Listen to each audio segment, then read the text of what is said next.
Hello everybody, मैं संजय कुमार हाजिर हूं आप सबके सामने आपका अपना स्टडी चैनल लेकर के स्टडी टिपलेट। आप लोगों के बहुत अच्छे से सहयोग की वजह से आज आपका ये स्टडी टिपलेट चैनल अपना बहुत ही बढ़िया जो लक्ष्य है उसकी तरफ बढ़ रहा है।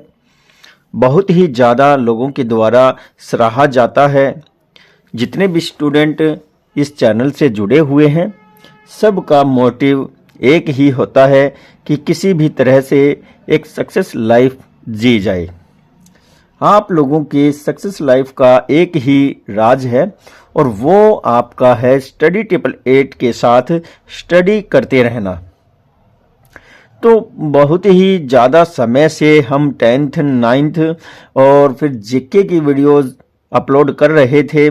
इसी दौरान जो अपने चैनल से जुड़े हुए जो लोअर क्लासेज हैं 6 to 8 जो क्लासेज हैं वहाँ से भी काफ़ी कमेंट्स आ रहे थे कि सर आप हमारी क्लासेज की वीडियो तो अपलोड कर ही नहीं रहे। तो उन्हीं की बार बार डिमांड करने पर हम लेकर के आए हैं 7th क्लास की जियोग्राफी से चैप्टर नंबर 2 हमारी पृथ्वी के अंदर। तो देखते हैं इस चैप्टर में क्या कुछ रहने वाला है।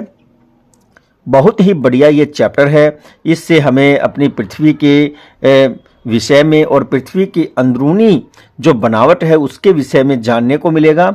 ये जो छोटी क्लास की बुक्स होती हैं ये बड़े बड़े पढ़े लिखे जो इंटेलिजेंट होते हैं उनको भी चक्कर में डाल देती हैं जब वो अपने कंपटीशन एग्ज़ाम में जा कर के बैठते हैं। तो अगर आप भी किसी कंपटीशन एग्ज़ाम की तैयारी कर रहे हैं तो डियर स्टूडेंट ये आप लोगों के लिए मेरी सलाह है कि जितना ज़्यादा हो सके 6th से लेकर के 12th तक की जो बुक हैं उनको रिवाइज करते रहिए।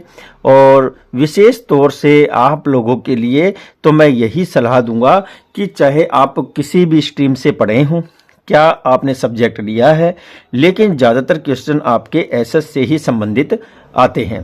तो देखिए यहाँ हम अपना चैप्टर शुरू करते हैं हमारी पृथ्वी के अंदर। पहले बताया गया है हमारी पृथ्वी एक गतिशील ग्रह है।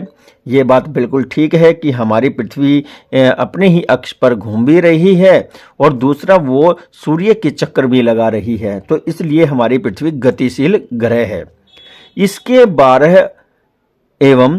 इसके बाहर एवं अंदर निरंतर परिवर्तन होता रहता है। तो ये बात भी यहाँ पर हमें समझ लेनी चाहिए कि इसके बाहर और अंदर निरंतर जो है परिवर्तन होता रहता है। अपर्दन जो है ऊपर से परिवर्तन लाता है और ज्वालामुखी भूकंप जो हैं वो बाहर से ज़्यादा अंदर की तरफ से परिवर्तन लाते हैं। अब बताया है कि क्या आपने कभी यह सोचा है कि पृथ्वी के आंतरिक भाग में क्या है। जैसे यहाँ बताया गया, आप इमेजिन तो करते ही होंगे कि भाई जिस पृथ्वी के ऊपर हम रहते हैं ठीक उससे नीचे पृथ्वी में क्या पाया जाता है, या ये पृथ्वी घूम रही है तो हमें पता क्यों नहीं चलता, या फिर अगर ये पृथ्वी अपनी स्थिति को चेंज करती है तो तब हम गिरते क्यों नहीं। बहुत से क्वेश्चन हैं जो डियर स्टूडेंट ज़रूर लाइफ में एक बार हर स्टूडेंट के जो है दिमाग में आते हैं। तो देखिए पृथ्वी किन पदार्थों से बनी है ये भी हमें पता चलता है। उससे पहले हम यहाँ कुछ देखना चाहते हैं। यहाँ आपके लिए एक पैरा है, क्या आप जानते हैं? तो देखिए बहुत ही बढ़िया और रोचक बातें यहाँ पर मिलने वाली हैं। संसार की सबसे गहरी खान दक्षिण अफ्रीका में स्थित है। तो संसार की जो सबसे गहरी खान है वो कहाँ है? दक्षिण अफ्रीका में है, जिसकी गहराई लगभग 4 किलोमीटर है।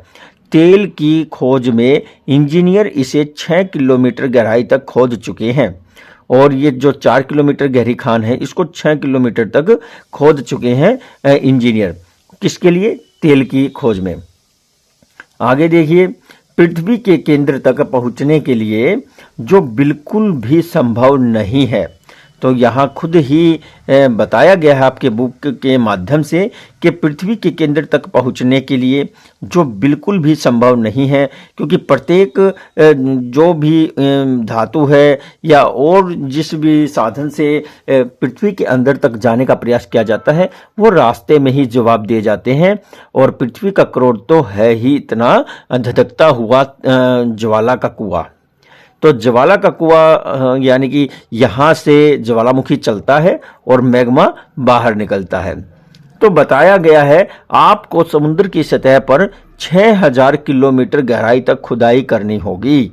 अगर आप पृथ्वी के बीच तक जाना चाहते हैं अंदर, तो आपको समुद्र की सतह के, समुद्र जो होता है ना, उसकी सतह के 6000 किलोमीटर तक खुदाई करनी होगी, तब कहीं जाकर के आप पृथ्वी के मध्य तक पहुंचना संभव हो सकता है। तो यहाँ पर डियर स्टूडेंट पृथ्वी का एक चित्र दर्शाया हुआ है। इस चित्र के माध्यम से आप बहुत कुछ समझ सकते हैं। तो देखिए यहाँ पर परपट्टी जो दर्शाई गई है, ये पृथ्वी के ऊपर जो सतह है, आवरण है पहला, इसे परपट्टी कहते हैं। फिर इसके बाद है स्थल मंडल, स्थल मंडल ठीक परपट्टी के नीचे होता है। फिर है मेंटल, मेंटल के बाद है क्रोड मेंटल, और फिर आती है सीमा, और सीमा के बाद है बाह्य। अब हम देखेंगे यहाँ पर आपको दर्शाया गया है क्या, आंतरिक क्रोड। ये बिल्कुल मध्य में क्रोड होता है, यहाँ पर पिघला हुआ मैग्मा पाया जाता है। और देखिए आगे क्या बताया है। अब यहाँ पर हम बात करें पृथ्वी का आंतरिक भाग, तो देखिए पृथ्वी के आंतरिक भाग के विषय में जानते हैं। एक प्याज की भांति पृथ्वी भी एक के ऊपर एक सकेंद्री परतों से बनी हुई है। यानी कि ये परतें जो बताई गई हैं ये सकेंद्री परतें हैं, और जिस तरह से प्याज की परतें हम उतारते हैं और वो एक के बाद फिर एक और नई परत आ जाती है, इसी तरह से पृथ्वी की भी परतें होती हैं। तो आपने चित्र में देखा है, समझ गए होंगे। आगे देखते हैं। पृथ्वी की सतह की सबसे ऊपरी परत को परपट्टी कहते हैं। यह सबसे पतली परत होती है। यह महाद्वीपीय सहती में 35 किलोमीटर और समुद्री सतह में सिर्फ 5 किलोमीटर तक होती है।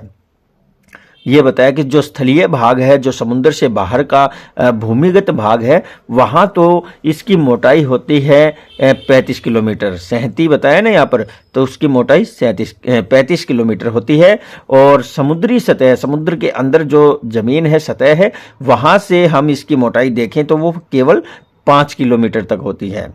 तो महाद्वीपीय सहती यानी कि मोटाई मुख्य रूप से सिलिका और एल्यूमिना जैसे खनिज से बनी हुई है। तो देखिए यहाँ पर सिलिका और एल्यूमिना का जिक्र किया गया है। सिलिका और एल्यूमिनिया जो है ये क्या है, एल्यूमिनियम का भी इसमें मिश्रण होता है और लोहे का भी मिश्रण होता है। तो यहाँ पर ये बताए हैं, आपको याद रखना चाहिए कि जो हमारी परपट्टी है इसमें मुख्य रूप से किसका योगदान है बनने में, तो वो सिलिका और एल्यूमिना का है। इसलिए इसे सीएल या फिर सीसिलिका और एल्यूमिना भी कहते हैं। तो ये इन नामों से पुकारी जाती है क्योंकि इसके खनिज जो हैं इनसे ये बनी है। अब है महासागर की परपट्टी मुख्यतः मैग्नीशियम और सिलिका की बनी है। तो महासागर की जो परपट्टी है, जो पानी को अगर सुखा दिया जाए और जो नीचे जमीन हमें मिलेगी, तो वो परपट्टी बताई है मैग्नीशियम और सिलिका की बनी है। इसलिए इसे सीमे कहते हैं। सीमे यानी कि सिसिलिका या फिर मैग्नीशियम कहते हैं। तो आप लोगों को समझ में आ गया होगा किस तरह से हमारी पृथ्वी के अलग अलग भाग हैं और उन भागों को अलग अलग किस नाम से जाना जाता है, पुकारा जाता है। बहुत ही बढ़िया यहाँ पर दर्शाया गया है पृथ्वी के विषय में। आगे देखते हैं। तो डियर स्टूडेंट, अब हम देखते हैं परपट्टी के नीचे मेंटल होता है। यहाँ हमने आपको चित्र दिखाया था, उसमें देखा था आपने, जो परपट्टी है उसके नीचे क्या होता है, मेंटल। जो 2900 किलोमीटर की गहराई तक फैला होता है। तो इसकी गहराई भी बता दी गई है, 2900 किलोमीटर तक पृथ्वी के अंदर ये फैला होता है। और इसकी सबसे आंतरिक परत, जो सबसे आंतरिक परत है पृथ्वी की, वो करोड़ है। इसकी त्रिज्या बताया गया है कि जिसकी त्रिज्या कितनी है, लगभग 3500 किलोमीटर है। ये तो केवल त्रिज्या बताई गई है। और जो मैथ के स्टूडेंट हैं वो समझ गए होंगे, जब त्रिज्या इतनी ज्यादा है तो फिर कुल क्षेत्रफल कितना होगा। तो यहाँ देखिए, यह मुख्यतः निकल और लोहे की बनी होती है। और फिर जो है इसे निफे और निकल तथा फेरस कहा जाता है। क्योंकि ये निकल और लोहे दोनों से बनी होती है तो इसलिए इसे निफे भी कहते हैं। और फेरस का मतलब भी आपको पता है, आयरन होता है। और केंद्रीय करोड़ का दाब तथा तापमान काफी ऊंच होता है। जिस तरह से पृथ्वी का ताप होता है, सूर्य का ताप होता है, उसी तरह से पृथ्वी के करोड़ का भी बहुत ही प्रचंड ताप होता है और दाब भी होता है। तो बहुत ही अच्छी बातें हमें पता चली हैं। यहाँ पर डियर स्टूडेंट आप देख सकते हैं किस तरह से महाद्वीपीय परपट्टी एवं महासागरीय परपट्टी के विषय में चित्र के माध्यम से दर्शाया गया है। तो महाद्वीपीय जो परपट्टी है वो हमारी ये रहने वाली है, ये क्योंकि महाद्वीप है तो इस पर मैदान भी है, पठार भी है। तो उसी तरह से यहाँ पर ऊंचे ऊंचे पर्वत भी हैं। तो इसलिए इसकी मोटाई जो है वो बढ़ जाती है। इसलिए यहाँ बताया गया था कि 35 किलोमीटर जो है महाद्वीपीय मोटाई पाई जाती है। और जो परपट्टी हमारी समुद्री सतह में पाई जाती है, वो पानी जब हटा दिया जाता है तो नीचे जो खाई बचती है या गहराई बचती है, उसकी ऊपरी सतह को ही समुद्री जो बोलेंगे हम उसको सतह बोलेंगे, उसको ही परपट्टी में जो उसी परपट्टी को बताया गया था कि 5 किलोमीटर तक ही वो गहरी होती है। तो बहुत ही अच्छे से यहाँ आप लोग समझ रहे हैं। तो डियर स्टूडेंट, एक अच्छा सा लाइक और कमेंट जो है आपको ज़रूर करना चाहिए, ताकि हमें भी पता चले कि हमारे स्टूडेंट को ये पढ़ाने का जो तरीका है ये पसंद आ रहा है या नहीं। तो आगे देखते हैं। तो आइए अब हम बात करते हैं सेल एवं खनिज की। ये सेल क्या होता है और ये खनिज क्या होता है। जब अनटच बच्चे को जो पहली बार जो इस शब्द को देखता है तो वो बच्चा तो केवल यही समझेगा कि घड़ी का सेल है। तो यहाँ पर मैं आप लोगों को बताना चाहूँगा कि डियर स्टूडेंट, ये घड़ी का सेल नहीं है। ये जो सेल है ये चट्टान को कहा जाता है।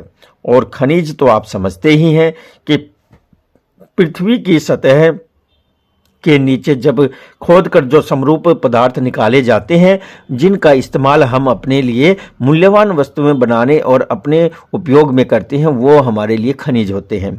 तो देखिए, पृथ्वी की परपट्टी कई प्रकार की सेलों से बनी है। तो ये बात भी बिल्कुल जायज़ है कि कई सेलें होती हैं, चट्टानें होती हैं, उनसे हमारी पृथ्वी की सतह बनी है। पृथ्वी की परपट्टी बनाने वाले खनिज पदार्थ के किसी भी प्राकृतिक पिंड को सेल कहते हैं।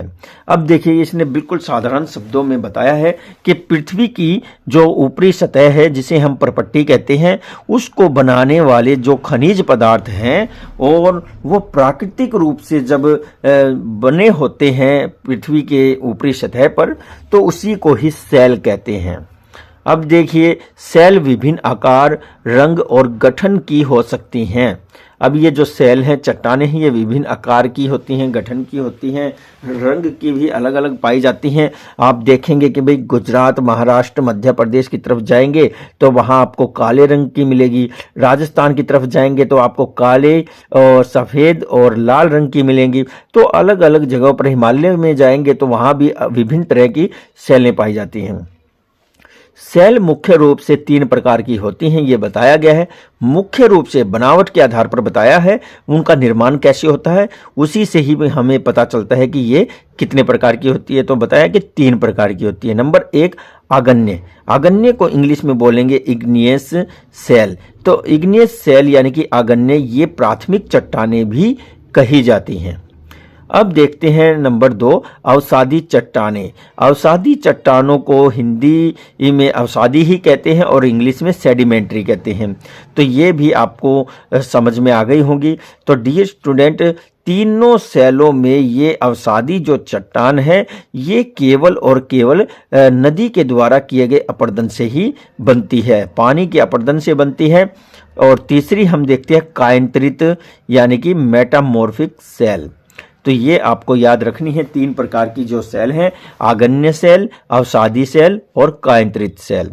इंग्लिश में कहें तो इग्नियस सेल, और यहाँ पर सेडिमेंट्री सेल और यहाँ पर मेटामॉर्फिक सेल। बहुत ही अच्छे से यहाँ पर चित्रांकित किया गया है इन तीनों सेलों को। अब देखिए, द्रवित मैग्मा ठंडा होकर ठोस बन जाता है। तो यहाँ पर डियर स्टूडेंट, जब आप मोमबत्ती को जलाते हैं और जब मोम पिघल करके नीचे गिरता है और वो तुरंत ही कुछ सेकंड के बाद ठंडा हो जाता है और वो सख्त हो जाता है, तो आप समझ जाइए इसी तरह से जब पृथ्वी के अंदर से ज्वालामुखी फटता है और मैग्मा बाहर आता है और बाहर आने के बाद वो जब ठंडा हो जाता है, सख्त हो जाता है, तो वो क्या होता है, ठोस बन जाता है। उसी को ही चट्टान कहते हैं और वो पहली चट्टान है। पहली चट्टान है तो इसी को ही आगन्य सेल भी कहते हैं। इस प्रकार बने सेल को आगन्य सेल कहते हैं। इन्हें प्राथमिक सेल भी कहते हैं। और आगन्य सेल 2 तरह की होती हैं। अब देखिए, यहाँ पर भी बताया है कि आगन्य सेल तो होती हैं पर ये भी 2 तरह की होती हैं। कौन सी? बहिर्भेदी सेल और अंतर्भेदी सेल।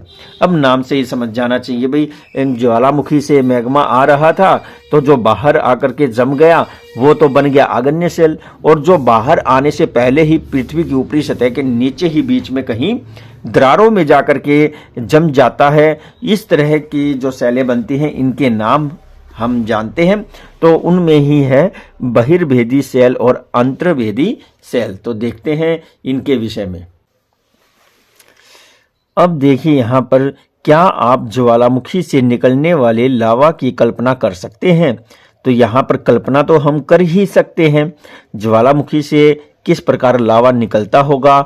और वास्तव में अग्नि की भांति लाल द्रवित मैग्मा ही लावा है। तो अग्नि की तरह जब अग्नि जल रही होती है तो लाल प्रचंड रूप में दिखाई देती है, ऐसा ही द्रवित मैग्मा भी होता है जो पृथ्वी के आंतरिक भाग से निकलकर पृथ्वी की सतह पर आता है। जब द्रवित लावा पृथ्वी की सतह पर आता है और यह तेजी से ठंडा होकर ठोस हो जाता है, तो परपट्टी पर इस तरह से बने सेल को बहिर्भेदी आगन्य सेल कहते हैं। तो आपको समझ में आ गया होगा कि ऊपरी सतह पर जो ये मैग्मा आता है, बाहर आने के बाद जो शीघ्र गति से जम जाता है, ठंडा होता है, इसी तरह बनी चट्टानों को बहिर्भेदी सेल कहते हैं। इनकी संरचना बहुत महीन दानों वाली होती है। तो बहुत महीन दानों वाली का मतलब यानी कि ये बिल्कुल सख्त होती हैं क्योंकि ये जुड़ी हुई होती हैं। उदाहरण के लिए बेसाल्ट, बेसाल्ट के विषय में बताया है, दक्कन पठार बेसाल्ट सेलों से ही बना है। द्रवित मैग्मा कभी कभी भूपर्पट्टी के अंदर गहराई में ही ठंडा हो जाता है। तो देखिए बताया है कि जो द्रवित पिघला हुआ जो मैग्मा है वो कभी कभी भूपर्पट्टी के भीतर ही यानी कि उससे नीचे ही पृथ्वी में गहराई में ही ठंडा हो जाता है। इस प्रकार बने ठोस सेलों को अंतर्भेदी आगन्य सेल कहते हैं। तो अंतर्भेदी यानी कि अंतर्भेदी कहते हैं, अंतर नहीं अंतर्भेदी। तो ये आंतरिक रूप से बनती है। धीरे धीरे ठंडा होने के कारण ये बड़े दानों के रूप ले लेती है। तो जब अंदर जमती है तो ये धीरे धीरे ठंडा होती है क्योंकि हवा पानी इसको टच नहीं करते और इसको टाइम लगता है। तो यहाँ पर दाने जो है वो बड़ा आकार ले लेते हैं।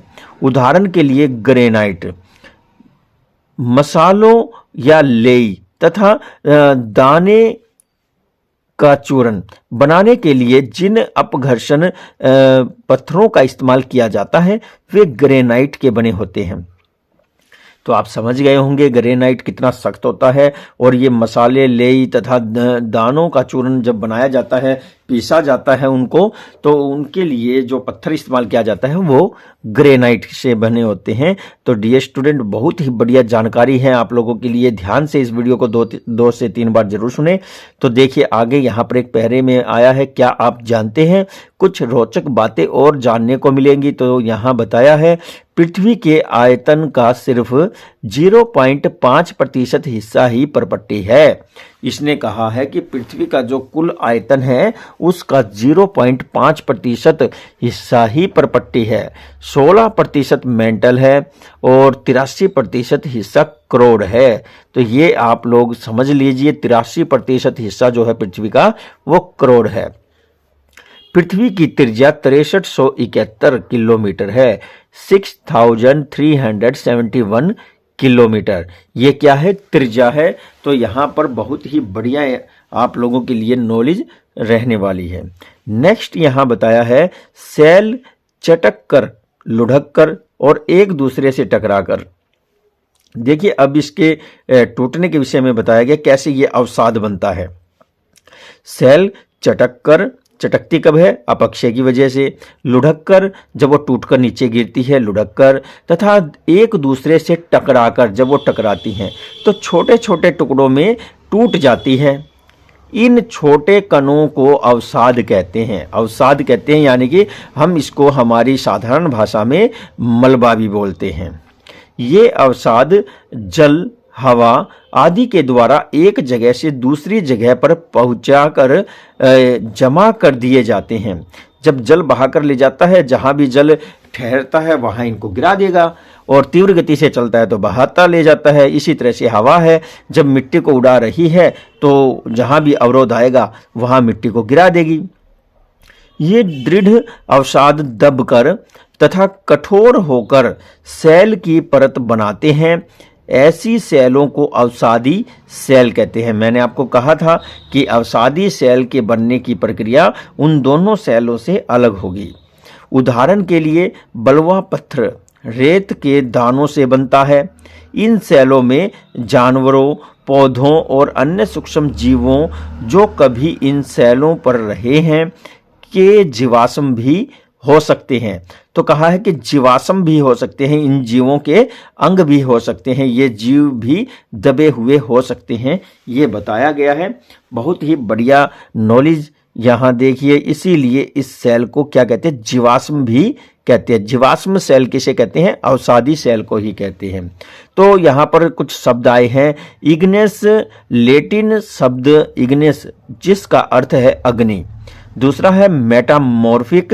मेटामॉर्फिक ग्रीक शब्द है मेटामॉर्फिक, और यहाँ बताया कि ग्रीक शब्द मेटामॉर्फोस जिसका अर्थ है रूप परिवर्तन। तो मेटामॉर्फिक यानी कि अवसादी, और इनका रूप परिवर्तन होता है। नहीं, ये कायंत्रित चट्टान का ही जो है दूसरा नाम है, और ये रूप परिवर्तन की वजह से इसको मेटामॉर्फिक भी कहते हैं। अब है यहाँ पर सेंटीमेट्री। सेंटीमेट्री क्या है कि भाई लेटिन शब्द है और सेंटीमेट से बनती है। इसका अर्थ है स्थिर, जो एक बार कहीं जाकर के स्थिर हो जाए, जम जाए। तो ये है तीनों चट्टानों की विशेषताएं। इनके विषय में हमें और भी बहुत कुछ जानने को मिल रहा है। अभी हम और भी पढ़ने जा रहे हैं, तो ध्यान से सुनते रहें। यहाँ पर बताया गया है सेल हमारे लिए बहुत उपयोगी है। कठोर सेलों का उपयोग घर, सड़क और इमारत बनाने के लिए किया जाता है। आप पत्थरों का इस्तेमाल कई खेलों में करते हैं। तो हम बहुत से खेल जानते हैं जिनमें पत्थरों का इस्तेमाल किया जाता है। उदाहरण के लिए चिबिड्डी। चिबिड्डी क्या होता है? स्टापू। स्टापू या फिर इसे किटकिट भी बोलते हैं। किटकिट बजाते हैं, और यहाँ पर 7 पत्थर प्रयोग किए जाते हैं, यानी कि पिट्ठू। पिट्ठू का खेल होता है, बॉल से उसको गिराया जाता है, फिर जचाने का प्रयास किया जाता है, जचाने वाले को बॉल मारी जाती है। फिर यहाँ पर 5 पत्थर यानी कि गिट्टी, जिन्हें हम गिट्टे भी कहते हैं। विशेष तौर से लड़कियां इन पत्थरों से खेलती हैं। आदि आदि फिर मैं आपको ये भी बता देता हूँ कि आपने अपने लोकेलिटी में यानी कि अपने आसपास या आपने भी क्रिकेट गेम खेला है, तो उसमें भी आप विकेट बनाने के लिए पत्थरों का इस्तेमाल करते हैं। तो देखिए आगे, आप अपने माता पिता, दादा दादी, पड़ोसियों आदि से पूछकर कुछ अन्य खेलों का भी पता लगाएं। तो यहाँ बताया गया है कि और भी खेल हो सकते हैं जिनका आप पता लगा सकते हैं। आपको यह जानकर आश्चर्य होगा कि किन्हीं निश्चित दशाओं में एक प्रकार की सेल चक्रीय तरीके से एक दूसरे में परिवर्तित हो जाती हैं। भाई, एक प्रकार की जो सेल होती है वो किसी दशा में पहुंचने के बाद या फिर तापमान और दाब की वजह से, पानी की वजह से वो दूसरी सेल का रूप ले लेती है। एक सेल से दूसरी सेल में परिवर्तन होने को ही क्या बोलते हैं वो हम देखेंगे, लेकिन उससे पहले यहाँ पर कुछ शब्दावली है। तो देखिए, यहाँ पर बताया गया है जीवाश्म। जीवाश्म क्या होता है? सेलों की परतों में दबे मृत जंतुओं और पौधों के अवशेषों को जीवाश्म कहते हैं, और ये आपको अवसादी चट्टानों में मिलते हैं, इसलिए अवसादी चट्टान को जीवाश्म चट्टान भी कहते हैं। अब देखिए, यहाँ पर कायांतरित सेलों में परिवर्तित अवसादी चट्टानें बताई गई हैं, तो किस तरह से दिखती हैं, और फिर आप चित्र के माध्यम से भी कुछ समझने का प्रयास करें। यहाँ पर देखो बताया गया है, आओ कुछ करके सीखें। तो अनेक स्मारकों के चित्र इकट्ठे कीजिए, पता कीजिए कि वे किन शैलों से बने हैं। तो यहाँ पर एक लाल किला दिखाया गया है और एक ताजमहल का चित्र है। तो आपको पता है ये मुगलों के समय में बने थे। लाल किला लाल बलुआ पत्थर से बना है, तो ताजमहल सफेद संगमरमर से बना है। यहाँ पर आप लोग इनके कलर भी अच्छे से देख सकते हैं और आप अंदाजा लगा सकते हैं। अब हम पढ़ने जा रहे हैं यहाँ एक सेल से दूसरी सेल में परिवर्तन होने की इस प्रक्रिया को सेल चक्र कहते हैं। तो एक सेल से दूसरे सेल में बदलने की जो प्रक्रिया होती है चट्टानों की, तो उसी को ही सेल चक्र कहते हैं। आगे है, जैसा कि आप जानते हैं कि द्रवित मैग्मा ठंडा होकर ठोस आग्नेय सेलों में परिवर्तित हो जाता है, यानी कि जो मैग्मा पिघला हुआ धधकता हुआ ज्वालामुखी से बाहर निकलता है और फिर बाहर फैल करके वो जब ठंडा होता है और ठोस हो जाता है, तो उसे आग्नेय सेल कहते हैं। ये आग्नेय सेल छोटे छोटे टुकड़ों में टूटकर एक स्थान से दूसरे स्थान पर स्थानांतरित होकर, यानी कि एक स्थान से दूसरे स्थान पर चली जाती है। कैसे जाती है? या तो हवा से या पानी से होकर अवसादी सेल बनाती हैं। दाब एवं ताप के कारण ये अवसादी और आग्नेय सेल, अब भाई दोनों ही यहाँ पर शामिल हो गई हैं। जो आग्नेय सेल थी वो टूटी और वो पानी और हवा से बही कहीं चली गई और वहाँ पर वो जमा हो गई, फिर वो अवसादी सेल बन गई। अब ताप और दाब की वजह से ये अवसादी सेल और आग्नेय सेल जो है कायांतरित सेल में परिवर्तित हो जाती है, कायांतरित सेल में बदल जाती हैं। तो देखिए कितनी अच्छे से हमें ये बात बताई गई है। आगे बताया है, अत्यधिक दाब और ताप के कारण, जब अत्यधिक दाब होता है और ताप होता है, इसके कारण कायांतरित सेल पुनः पिघलकर द्रवित मैग्मा बन जाती है। अब देखिए क्या हुआ कि भाई ज्वालामुखी से मैग्मा आया, उससे ठंडे होकर के आग्नेय सेल बनी और आग्नेय सेल फिर टूटी और फिर उसके बाद अवसादी सेल बनी। अवसादी सेल ताप और दाब की वजह से कायांतरित सेल बनी और ज्यादा ताप और दाब हो गया तो ये कायांतरित सेल पिघल करके फिर से मैग्मा बन जाती हैं। तो यही है सेल चक्र। यह द्रवित मैग्मा फिर से ठंडा होकर ठोस आग्नेय सेल में बदल जाता है। देखिए यहाँ एक चित्र के माध्यम से दिखाया हुआ है, आप लोग देख सकते हैं कि किस तरह से मैग्मा जो है, यहाँ से मैग्मा निकलता है और वो जम जाता है।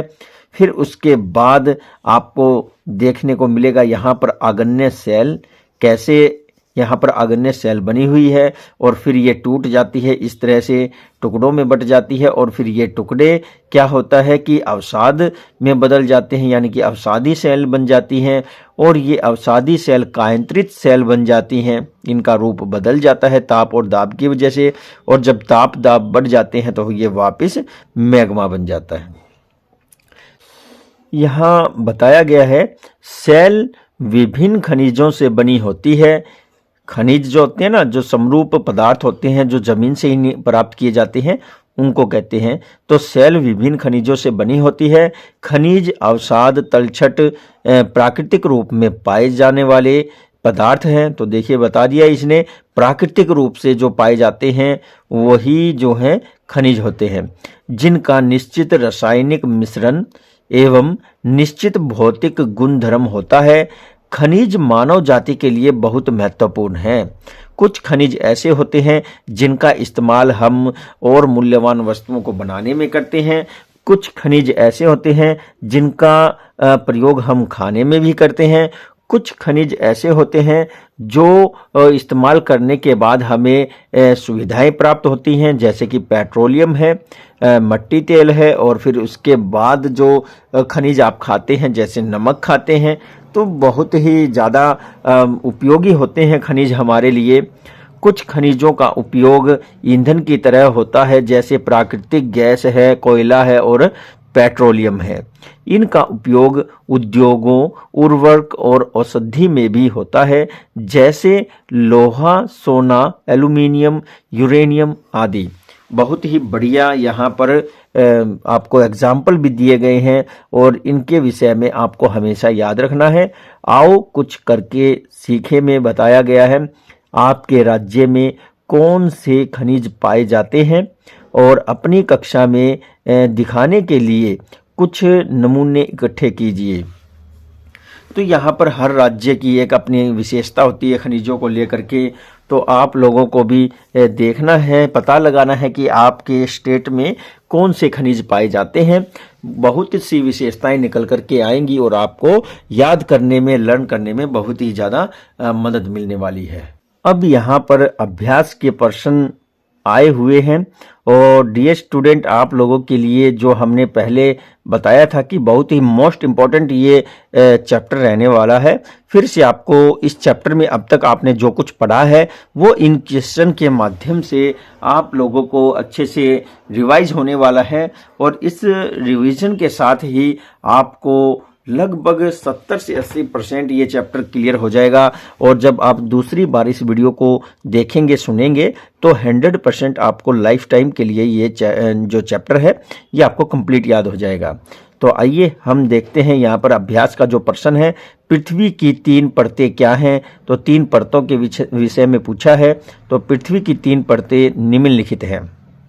पहली है परपट्टी। तो परपट्टी के विषय में आपने पढ़ा है, यह सिलिका और एल्यूमिना जैसे खनिजों से निर्मित पृथ्वी की सबसे ऊपरी परत है, जो महाद्वीपीय सहती यानी कि उसकी मोटाई से है कि 35 किलोमीटर और समुद्री सतह से केवल 5 किलोमीटर तक फैला है।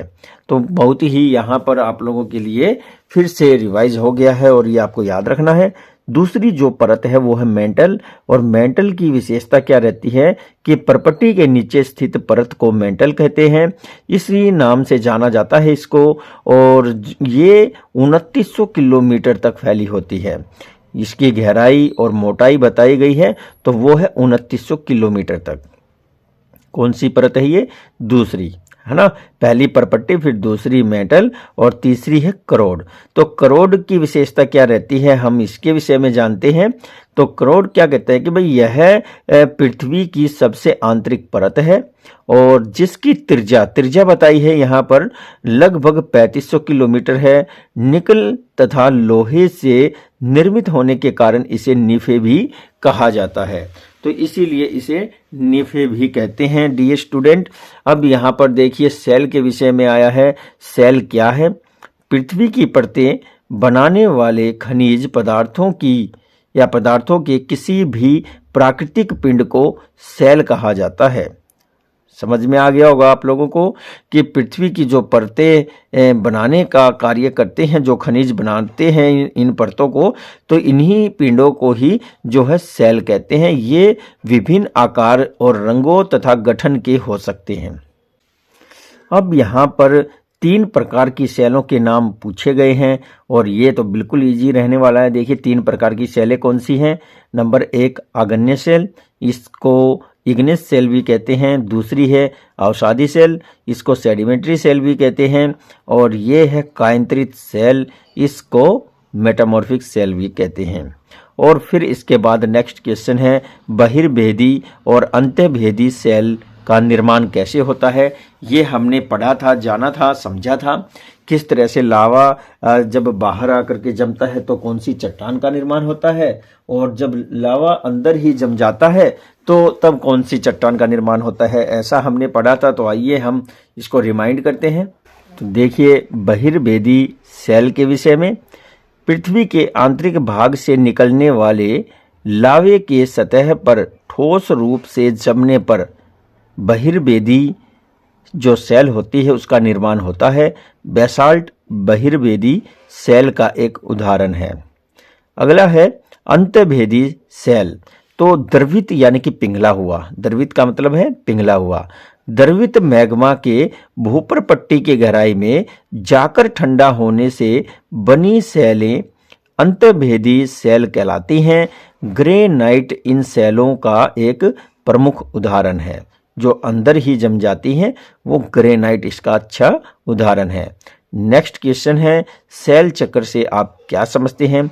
किन्हीं निश्चित दशाओं में एक प्रकार की सेल का चक्रीय तरीके से किसी दूसरी सेल में बदल जाना सेलीय चक्र कहलाता है। उदाहरण के लिए आगन्य एवं अवसादी सेल उच्च ताप एवं दाब के कारण कायंत्रित सेलों में परिवर्तित हो जाती हैं और चिकनी मिट्टी सलेट में तथा चूना पत्थर संगमरमर में बदल जाता है। तो ये बताई गई है कि भाई इस तरह से इन सेलों का निर्माण होता है और इनको कायंत्रित सेल कहते हैं। तो यहाँ पर सेल चक्र के विषय में आप समझ गए होंगे किस तरह से अगन्य चट्टान बनती है, फिर अगन्य चट्टान टूटती है, अवसादी चट्टान बनती है और फिर ये दोनों ही ताप और दाब की वजह से कायंत्रित चट्टानें बन जाती हैं। और जब ताप और तापमान और दाब ज़्यादा बढ़ जाता है तो ये पिघल करके वापस क्राउड में बदल जाती हैं। अब यहाँ पर देखिए सेलों के क्या उपयोग हैं, उपयोग के विषय में आया है। इंपॉर्टेंट क्वेश्चन है ये भी। सेलों के मुख्य उपयोग हैं तो वो देखते हैं किस प्रकार है। नंबर 1, कठोर सेलों का प्रयोग सड़क, घर और इमारत के बनाने में किया जाता है। दूसरा है, बहुत सी सेलों का प्रयोग हम ईंधन के रूप में करते हैं जैसे कि कोयला। और तीसरा है, दवाई निर्माण में सेलों का प्रयोग किया जाता है, ये बात भी ठीक है। और चौथा पॉइंट कह रहा है कि सेलों का प्रयोग उर्वरकों के निर्माण में भी किया जाता है। उर्वरक क्या होते हैं? उर्वरक जो हमारी कृषि होती है उसमें जो हम फसल बोते हैं, हमारे किसान भाई जो हैं खेती को बहुत ही अच्छा प्राप्त करने के लिए मिट्टी में जो है उर्वरक का इस्तेमाल करते हैं। उर्वरक पोषकता लाते हैं अपनी फसल के लिए और जो उपजाऊ शक्ति है ज़मीन की वो बढ़ाते हैं। अब यहाँ पर देखिए नेक्स्ट क्वेश्चन है, कायंत्रित सेल क्या है? कायंत्रित सेल के विषय में पूछा है। उच्च ताप एवं दाब के कारण आगन्य और अवसादी सेलों के अन्य रूपों में परिवर्तित होकर जिन सेलों का निर्माण होता है कायंत्रित सेल कहलाती है। बहुत ही बढ़िया यहाँ पर आपको समझने को मिला है। अब सही उत्तर चिन्हित करना है तो पहला, द्रवित मैग्मा से बने सेल, द्रवित मैग्मा से बने सेल आगन्य हैं। यहाँ पर अवसादी तो आपको पता है कि अवसाद से बनती है, जब ये टूटेगी तब अवसाद बनेगा, पानी के साथ बहेगा, कहीं जाकर जमेगा तब अवसादी बनेगी। और जब ये अवसादी और जो आगन्य है उसके ऊपर ताप और दाब का प्रभाव ज़्यादा पड़ेगा तो ये कायंत्रित यानी कि इनकी काया बदल जाएगी। नेक्स्ट है, पृथ्वी की सबसे भीतरी परत। तो परपट्टी ऊपर वाली है, क्रोड ही सबसे भीतर की है और मध्य में है मेंटल। नेक्स्ट क्वेश्चन है, सोना, पेट्रोलियम और कोयला किसके उदाहरण हैं? तो ये खनिज के उदाहरण हैं। सेल चट्टान खनिज से बनी है, खनिज तो खुद ही एक खनिज है। और यहाँ पर जीवाश्म जीवों के अंगों को कहते हैं। तो ये सभी जो उदाहरण हैं ये खनिज के उदाहरण हैं। नेक्स्ट क्या कहा है देखते हैं, सेल जिसमें जीवाश्म होते हैं। तो देखिए अवसादी सेल है, कायंत्रित सेल है या अगन्य सेल है? तो जी अवसादी सेल है जिसमें जीवों के अंग पाए जाते हैं। अब यहाँ पर देखिए क्वेश्चन बताए गए हैं, अवसादी सेल अवसाद से बनती है, बिल्कुल कारण बताइए हैं। तो विभिन्न कारणों से सेलों के टूटे हुए छोटे छोटे टुकड़े अवसाद कहलाते हैं। ये अवसाद हवा, जल और वायु की आदि के द्वारा एक स्थान से दूसरे स्थान पर जमा कर दिए जाते हैं। ये निक्षेपित अवसाद धीरे धीरे दबकर एक कठोर सेल का निर्माण करते हैं, जिन्हें अवसादी सेल कहा जाता है। इसके बाद यहाँ पर चूना पत्थर के विषय में बताया है कि भाई चूना पत्थर बनता है, कैसे बनता है, इसका कारण बताना है। जिस प्रकार आग्नेय एवं अवसादी सेलें उच्च ताप और दाब के कारण कायांतरित सेलों में बदलती हैं, उसी प्रकार चूना पत्थर भी संगमरमर में बदल जाता है, क्योंकि संगमरमर एक कायांतरित सेल है। अब यहाँ पर एक क्वेश्चन है, पृथ्वी की सबसे पतली परत है, तो सबसे पतली परत आपको पता है कि वे परपट्टी है। यह अगर महाद्वीपीय क्षेत्र में देखें तो आपको पता है 35 किलोमीटर तक है, और अगर इसको समुद्री सतह से देखें तो 5 किलोमीटर तक है। मेटल है ये 2900 किलोमीटर तक है, और करोड़ है, फिर उसके बाद तो करोड़ ही करोड़ है।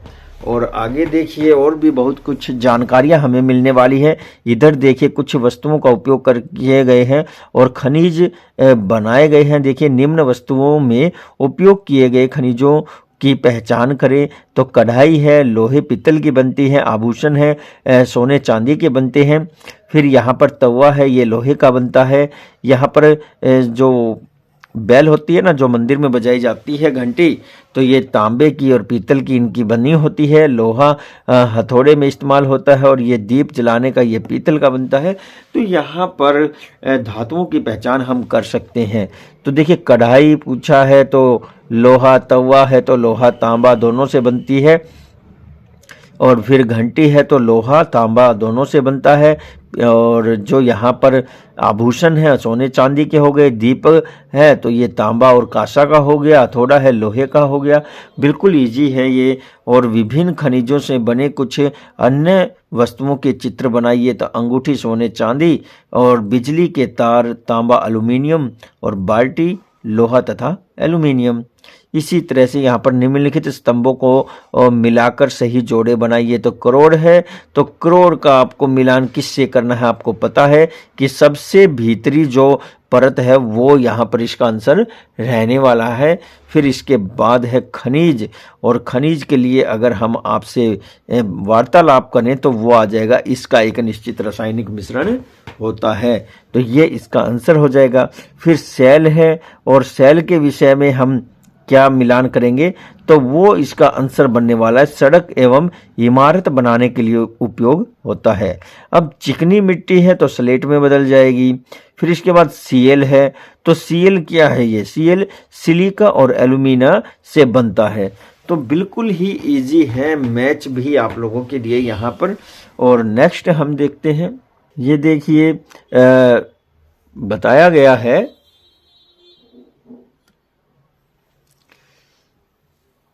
हम पृथ्वी के केंद्र तक नहीं जा सकते, तो ये कारण बताना है।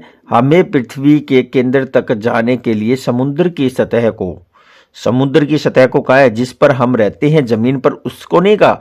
समुद्र कितना गहरा होता है उसकी सतह को कहा है। 6000 किलोमीटर तक खोदना होगा, जो एक असंभव कार्य है। 6000 किलोमीटर। अगर हम भारत के एक कोने से दूसरे कोने तक जाते हैं, जैसे हम देखते हैं तो भारत का जो डिस्टेंस है वो 3300 किलोमीटर से ज़्यादा है ही नहीं, उसी से कम है, बल्कि उससे कम है। तो यहाँ तो 6000 किलोमीटर कहा है, तो आप देखिए लगभग भारत का डबल जो दूरी बनेगी दोनों कोने की, उसको डबल कर दे, इतनी गहराई तक खोदना होगा। फिर यहाँ पर अन्य उपयोगी प्रश्न है, विश्व की सबसे गहरी खान कहाँ स्थित है। खान ये हमने शुरू में ही पढ़ा था, और इसकी गहराई कितनी है तो ये भी हमने देखा था कि 4 किलोमीटर तक जो है पहुंचा जा चुका है, लेकिन उसको 6 किलोमीटर तक खोद दिया था। तो विश्व की सबसे गहरी खान जो है दक्षिण अफ्रीका में स्थित है, यह लगभग 4 किलोमीटर गहरी है। यही बात हमने आपको अभी बताई है, और जो चैप्टर हमने शुरू किया था उसमें भी यही जाना था। अब है सीमा से क्या अभिप्राय है? तो सीमा पूछा है सिलिका एवं मैग्नीशियम से निर्मित महासागर की परपट्टी को सीमा के नाम से जाना जाता है। तो सिलिका मैग्नीशियम से निर्मित महासागर की परपट्टी का, महासागर का जो सतह होती है ना, ऊपरी जो हिस्सा होता है जमीन का, उसे सीमा के नाम से जाना जाता है। अब निफे पूछा है इसने, निफे क्या होता है, इससे क्या अभिप्राय है? तो पृथ्वी की आंतरिक परत मुख्यतः निकल तथा लोहे से बनी होती है, जिसे निफे, निकल या फेरस इन नामों से जाना जाता है। तो आप लोगों को डियर स्टूडेंट ये चैप्टर कैसा लगा मुझे ज़रूर बताएं, और ये चैप्टर हमारा इसी के साथ ही समाप्त होता है। बहुत ही ज़्यादा इम्पोर्टेंट जानकारियां लेकर के आया है ये चैप्टर, और बहुत से स्टूडेंट हैं जो विभिन्न एग्ज़ाम की तैयारी कर रहे हैं। विशेष तौर से तो मैं उन स्टूडेंट को ये कहना चाहूँगा जो भी हरियाणा, दिल्ली, राजस्थान और चंडीगढ़ में किसी वैकेंसी का फॉर्म अप्लाई किया है, और अगर वो उसके लिए एग्ज़ाम की तैयारी कर रहे हैं, तो आपकी जो एनसीईआरटी की बुक है 6 to 12 इसको आप रीड करें। अगर आपके उस वैकेंसी के सिलेबस में 12th तक का है तो 12th तक का आप पढ़ें, और 10th तक है तो आपको 10th तक का रिवाइज करना है। तो बहुत ही यूजफुल ये आप लोगों के लिए एनसीईआरटी की बुक्स रहती हैं। यहाँ से सारे फैक्टर आप लोगों को समझ में आ जाते हैं, और फिर आपका कॉन्फिडेंस जो है वो एग्ज़ाम के समय बहुत ही ज़्यादा हाई होता है, और आप बिल्कुल नम्र तरीके से अपना एग्ज़ाम में बैठते हैं और उसको सफल भी करते हैं।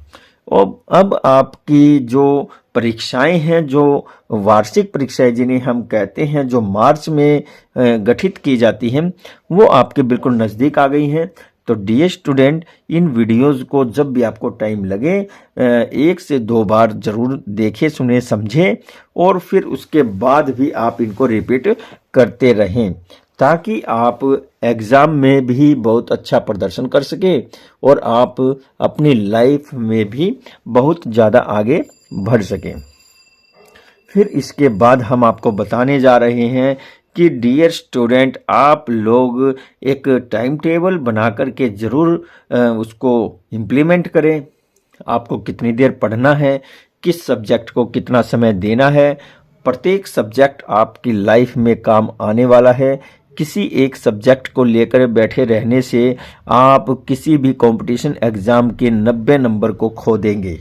आप अपने फेवरेट सब्जेक्ट के साथ साथ बाकी के जो 6-7 सब्जेक्ट हैं उनको भी आप उसी तरह से लेकर के चलें जिस तरह से आप अपने फेवरेट सब्जेक्ट को लेकर के चलते हैं, क्योंकि ये जो 7-8 जो आपके सब्जेक्ट हैं, इन्हीं से ही आपके कंपटीशन का जो एग्ज़ाम होता है वो रेडी किया जाता है और सभी से बराबर क्वेश्चन लिए जाते हैं।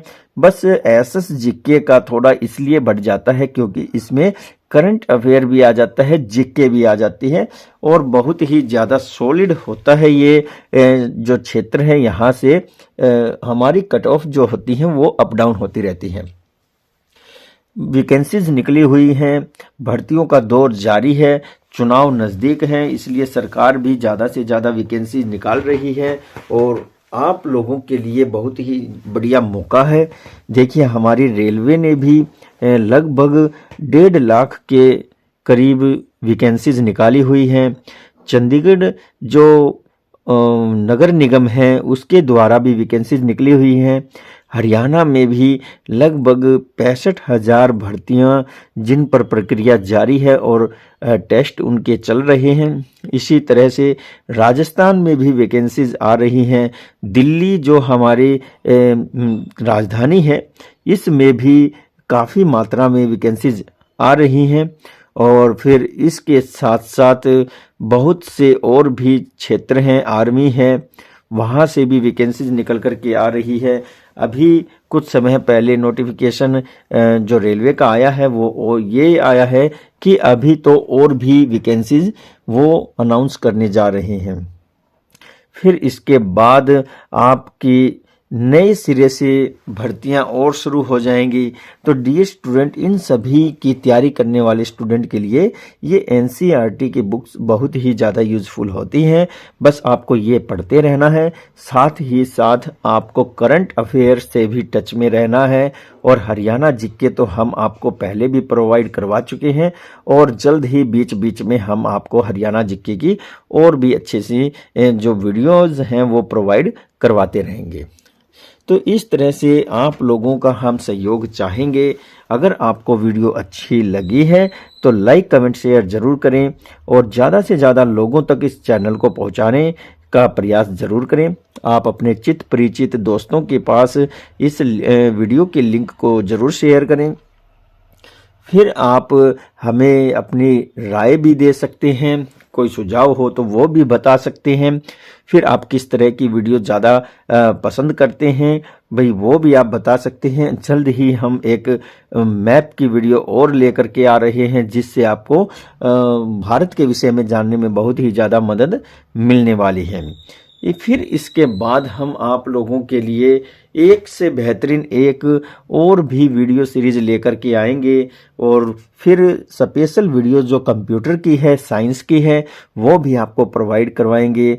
क्योंकि यहाँ पर अब जो हमारी HBSC बोर्ड है और CBSE बोर्ड है, इनके एग्ज़ाम आने ही वाले हैं, इसलिए हम ज़्यादातर स्कूल स्टूडेंट्स के लिए वीडियो ज़्यादा प्रोवाइड करवा रहे हैं। तो इसी के साथ ही मुझे दीजिए इजाज़त। मैं संजय कुमार फिर से हाजिर हो जाऊंगा एक फिर से यूज़फुल वीडियो लेकर के। नमस्कार, जय हिंद।